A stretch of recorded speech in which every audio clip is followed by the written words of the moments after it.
Hello, I'm Robert Zinni, local filmmaker here in Prescott, Arizona, and now the host of the 5enses magazine podcast. Today I'm here with publisher and owner of 5enses magazine, John Duncan. Hi, how's it Hi. going? How you doing, John? I'm doing great. How Yeah, are you? I'm doing all right. Good. We are here to promote the 5enses podcast magazine and also another podcast that we're developing, which is Behind 5enses. Correct. Correct. So, please tell us what your vision is about the podcasts. So basically, it's in the normal progression of what we're trying to do with the magazine. We're trying to give another angle of looking back at some past issues of particular articles that had gained a lot of ground from our readership, and also it gives us a chance to be able to check in with the people that are contributing with our past stories and stuff like that, and try to hit on those, but also see if any past issue that we've had, because 5enses has been around for 7 years. Right. So any past issue that we have, we're just going to be checking in to see the development of those specific things, because there's a lot of things that have happened in the time period of Prescott and all of the cultural changes that have happened. Right. And as the host, I'm really looking forward to interviewing all the variety of writers and contributors of the Correct. magazine, because when you open up 5enses magazine every month, you get a very unique and different perspective with a lot of the writers that you have. So it'd be really nice to have that more intimate feel with them. And it's not even the writers, but also the subject matter. Right. I mean, we've within the last year of actually being the new owner of 5enses, not necessarily new owner because we are coming up to our past our 1 year anniversary, but basically it really is a chance to be able to see how many stories that we ended up having to impact what is happening in the Prescott area and the surrounding areas and everything like that, because we went from all the way from semi-political with pieces that have to do with uh, marijuana legislation, what's happening locally with the incarceration rate with that and everything, and also we did a lot of light pieces about the arts and everything like that, and what has been happening culturally with Prescott. Right, yeah, because when you think of Prescott, you don't really think of like the overall culture of it. When I first moved here about 10 years ago, it was retirees Correct. and addiction, right? But when you live in a community like this, it's a little bit more. I've met so many amazing people just living in this community over the last 10 years. And I think that that's one of the biggest things is we're trying to separate ourselves from the stereotypes of why Prescott is known, and really tapping into the people that are actually invested into the community. I mean, you go from organizations like CCJ, which is doing a lot of work with local homeless people and everything like that. And we also, have done some articles in the past with the Launchpad. Right. These are local organizations that are trying to help out local people and really give a chance for everybody to be elevated to the level of knowing that there's a community, culture, and people out there that really do care about what happens in Prescott on a local level. Right, and also to put face to the voices of those issues, because all of those issues run deep in our community, and sometimes a certain section of our community doesn't have that voice. Correct. And I'm hoping to have this be a chance where people can share their perspectives, their experiences, their voices, so the greater community know that we have amazing opportunities in this area. Well, and there's a lot of people in this community that feel disenfranchised because they Right. don't have a voice. But one of the reasons when I took over 5enses, one of the reasons why we ended up really branching out and knowing exactly what is out there for culture is to make sure that everybody has a voice in our culture, not just one particular party or one particular point of view, but actually give a chance to be able to start conversations, because that's, I think, the biggest thing is being able to start those conversations, to start those dialogues with your local neighbor, with your boss, with the people you work with, and just be able to have something that gives everybody the point of view of just the facts. Right, just the facts, and also like life is all about people interacting with people, people helping people, and so when you bridge that gap between like I don't know you as my neighbor to just start in the conversation. I think that will bring us a lot of understanding to a lot of those topics that you're talking about.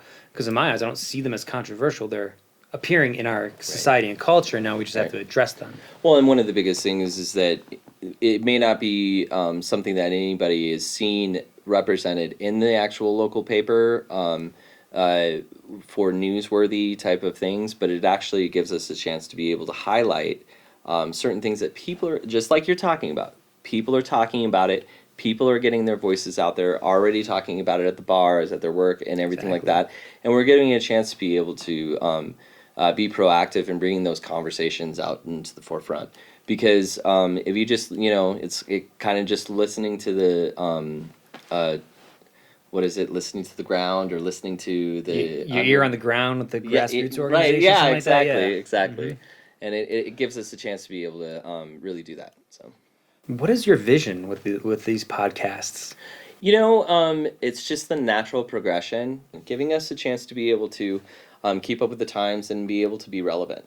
Right. And so this podcast, will be a multitude of things, right? Correct. But what about branching off into other podcasts later on when hopefully this takes off? And that's really the exciting thing is that in the future we're actually going to be planning on doing a network of different podcasts and work within our community and find the ones that are the most relevant and work within the community in the relevancy of each podcast of where we would be able to have one-stop shop for anything on a local level. So like, for instance, the network is going to be something that gives us a chance to be able to partner up with successful podcasts in the area, but also be a feature item on there. So we will be a part of that community, and it is part of our development, and that is one of the biggest things that we want to do for our community. Right, and that's great because, like, as you're saying, the natural progression of your magazine, really, to build a community, it's about the sharing of knowledge and information, right? Correct.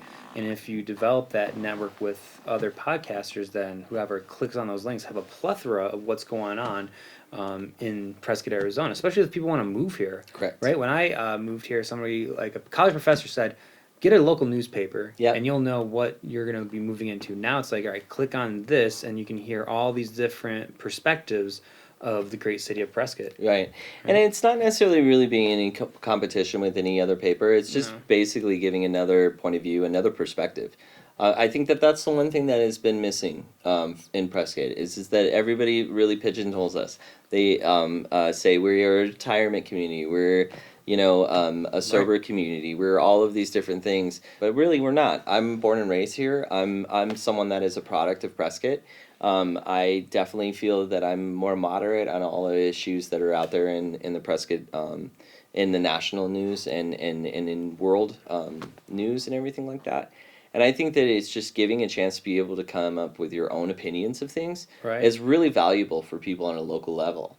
Because the divisiveness that's out there, the specific zeitgeist of the constant barrage of over information can give people a headache and anxiety. And I think that a cure to that is just giving everybody a chance to be able to look into stories and look into specific subject matters on an even keel. No matter where you are, left or right, you'll be able to say, I agree with this article because it gives us a chance to be able to discuss things. Right, and to go back to your other point, like when I first visited Prescott in about 2006, my great aunt and uncle lived here, and so first immediate thing was it was beautiful. I want to move here, retirement community. Then when I moved here, I taught, and then it was like, oh, now we have this rehab, society. And then over the course of this last decade, I met some wonderful people with different backgrounds, and it really, like, when you get to know a lot of the different groups here in Prescott, it all flows together, works together well. Yeah. It's just, again, bridging those communities together. Bridging the gaps. Giving us a chance to be able to bridge the gap between multiple communities and everything like that. Because when you actually really get down to it, is that there's a lot of local residents that don't go downtown on the 4th of July, that don't go to these huge tourist areas and, go to the palace every single weekend. They actually look at Prescott as a place for them to live, thrive, and survive. These are business owners. These are people that are part of our community, and we have to be able to reach out to those people and give them a chance to have a voice and opinion. And I think that it's not necessarily something that's different. I think that it's in the norm. And I think that a lot of people agree with each other if you cut out all of the divisive politics that's in today's world. Right, because when you have someone talking in your ear, it's so easy to be influenced these days. You know, like I think the internet was supposed to, you know, destroy tyranny, but now we've seen so much misinformation that's been spread out throughout our nation and the world that now it's like, oh man, my neighbor voted for this person, Right. I can't talk to them. Where really we're more in the middle than anything. I think a lot of our coverage for anything that is very political, like for instance, some of the articles we've done about open spaces, about water rights, are really important issues for us to talk to on a local level, because those are the things that are actually affecting everybody. Yeah. I mean, when it comes down to the Dells, when it comes down to Thumb Butte, when it comes down to our natural resources of open spaces, it really does matter. It really does have an impact on how people perceive us and how the community is perceived. Right. And I think that we haven't necessarily like chosen. We get writers that are part of the profession. Giving them a chance to be able to open up and come out with the facts and let people decide for themselves. Because I think that's the important thing for going forward with journalism, or actually going backward with journalism, because that's the reason journalism was created. I did not, I'll admit it, I did not go to school for journalism. I was not part of that world when I was growing up, but it is something that I had always aspired to as an individual. Okay. As an individual person that is accepting information, is to be able to see, and this is, I contributed to my parents. It enabled me to see the world as accepting all of the information and figuring out and making the decision of my own opinion about what it is that's important for people, and important for me and important for my own life. Because sense of community is it's a living entity of our society, and we have to be able to filter and know exactly, where the story's coming from and everything like that. Because I would encourage everybody to read every single thing that's out there. Not many people have the time to. No, they don't. And I think that that's one of the reasons why we wanted to do this podcast, is because we really want to break it down, introduce them to the people that are creating content, and making it a chance for us to be able to open a dialogue on another platform. How do people approach you for writing articles, or how do you approach people to try to write for the magazine? That's a good question. It is half people come to us because they aren't being published somewhere else. Okay. They are not being published somewhere else, so they come to us, giving a chance for them to have a voice. But we also put our ear down to the community, and really try to find out what people are talking about, following through with getting those stories and giving us a chance to be able to actually go through those networks of individuals. Okay. It's so like getting to know how the sausage is made, but in a way, Yeah. it's kind of one of those things where it's really important for us to be able to have connections, giving us a chance to be able to be known in the community for that perspective of giving a chance for everybody to have their voices. So then, how do you filter through the stories from month to month? What's relevant, what is time sensitive. That definitely gets us down to exactly what's going to be coming out what month, what we want to highlight. If it's a story that we specifically want to jump on, like for instance with my great friend Brandon Gabaldon, it was someone that I reached out to last year, just as a specific story is that we reached out. He was getting on Twitch. He was getting educated on the new software and everything, a new way of reaching out to people in the public and everything like that. And I felt, oh wow, that would be a great story and everything. And we talked about it in October of last year, actually 2 years ago in 2018, before I ended up officially, having the paper and everything. And we talked about doing a story and everything like that. And he was having a great time with Twitch and everything, and how this was reaching out to people, creating its own community and everything like that. And I should have jumped on it. I should have jumped on that story, because 2 months later, it's in the national Blew up, news, yeah. and it blew up, and it was something that was hugely covered on all of the mass media and everything like that. And I think that that is what that I'm trying to pay attention to, that inner voice of conversations I'm having with people. I'm trying to put myself out there to certain things, exposing myself to culture in Prescott, and just know what people are talking about, because I think that's one of the biggest things that we have to force. Like, for instance, the next article that's coming up in February is about memes, and how we are a culture of memes, and we are Yes. a culture of trying to snippet one particular opinion, one particular outlook in our society by one picture, and or meme. And I think that it's an interesting article.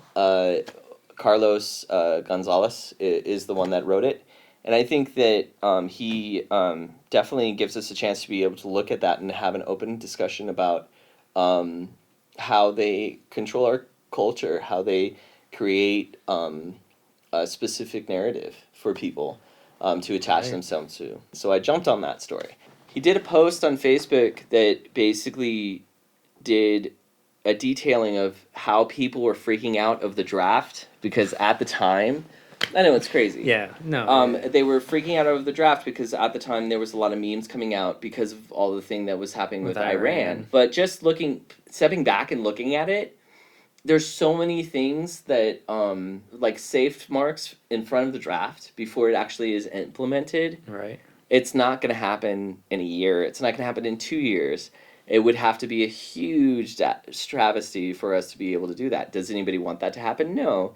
But within one meme, and then another meme about the same thing, creating people to laugh at something, or creating people to have a discussion, it controlled the narrative, and everybody was really freaking out at that time. I think you made it a really great point, is that memes in our society help dictate those narratives. Mm-hmm. And sometimes they're fictional Mm-hmm. narratives, like the whole Epstein meme. Oh, that yeah. blew out of nowhere. And sometimes in my class, we were talking about something random. Somebody was like, well, Epstein didn't kill himself. I'm like, Right. how is that the narrative? Right. And it's interesting how, like, in our whole human progression, we're going from words back to pictures. Yeah. In a way, because like you said, that meme can tell you the whole story of a certain event. Yeah. And people will know exactly what that person's talking about. It's a shiny object. Mhm. Hey, squirrel, type of deal. And it's kind of one of those things where we end up being overly exposed to those particular narratives. And I think that it's important for us to be able to look at not everything's so quick as a judgment call, and being able to control. It's looking at it as a comic strip instead of looking at it, because meme. If you look at the history of meme and where it came from in our culture, it goes back all the way back to ancient Greece. Yep. And it goes back to all the way back to these specific cultures and everything like that were created. That is where it came from. So it's been in our society forever, and so we have to be able to recognize that it's something inherent inside of our culture. It's something inherent inside of us to be able to be responsive to those specific things, and we have to be able to know that it's not a new thing. It's not just a millennial thing. No, it's not. And comic strips, political cartoons, all of those memes, how far do they go back? Maybe the meme is the 21st century political cartoon. It is. Right? Because if you look at all the oil baron Right. political cartoons from the turn of the century, you have the tentacles spreading out. Even with the Nazis, the tentacles spreading out, right? Yeah. So then you see a picture of a squid, and then insert whatever celebrity, whatever politician there, then it gives it the connotation. Right. So I think you're onto something, that we are evolving to something new, right? Soon we'll probably all speak in emoji. There is linguistics majors that are actually creating a language based upon emoji. So it would be able to, where you could send emojis under its own grammar guidelines, that would be based on, it's already happening. Okay. And it's actually happened for the last 5 years. So then it begs the question then, are we evolving to a point where it's sooner or later we don't need words to communicate? Like, what are your thoughts on that? Because we're talking about the evolution, basically, of human communication. Right. Right? So if we go back to, let's say, pictographs or even pictures, is that just another step in our human evolution? No. No? I think it's very linear. I think it's linear. It's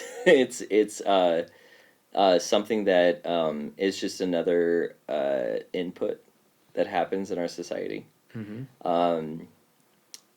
We have come from a culture where movie posters had to create their own artistic ideal of a specific narrative through the texture and the font size. True.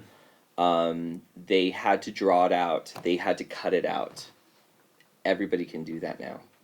Everybody can take a specific font size, specific font, and add it into where it took someone an X-Acto knife to cut everything, every single letter out, to paint every single thing, and these amazingly beautiful movie posters. Well, how that has changed is that everybody is capable of doing that now. You don't need a huge design and arts degree to be able to do that. All you need is a specific software. Anybody could do that. The only thing that is determining between someone that knows what they're doing and someone that doesn't is the resolution size. We had a huge problem in doing this article to the paper. It's because everything is resolution for web. So by the time you actually end up getting, so just to back up here, like just showing you more of the sausage making of our world, is that when you end up putting something to print, it has to have high resolution because it has to be able to be on the printed page. It has to have every single detail in there, and be able to be printed. Well, and everything on the web doesn't necessarily need that because the resolution is figured out between the software and what platform you're actually looking at it on. So so you could have something that is this big, blow it up. It will be a little bit pixelated, but you'll still understand what it is.